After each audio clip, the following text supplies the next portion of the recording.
Si tu ne connaissais pas cette formule, tu ne pouvais pas réussir le CRPE 2025. En effet, elle est revenue dans plusieurs questions et on en a encore besoin dans cet exercice. On a une piscine qui est un parallélépipède rectangle. On nous donne sa longueur en mètres, sa largeur en mètres, son volume en litres et on nous demande quelle est sa hauteur en mètres.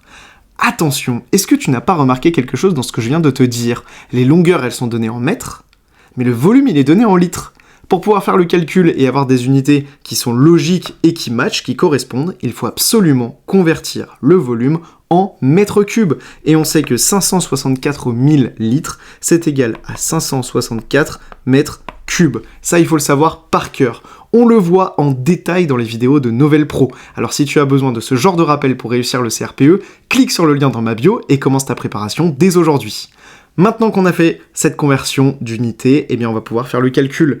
La hauteur, ce sera donc égal au volume divisé par longueur fois largeur, soit 564 divisé par 25 fois 12,5. Donc tu vois, il y avait pas mal de subtilités, connaître la formule, connaître la conversion, et surtout penser à faire la conversion d'unité pour réussir le CRPE. C'est toutes ces petites astuces qu'on t'apprend sur Novel Pro, une préparation qui est adaptée à ton rythme.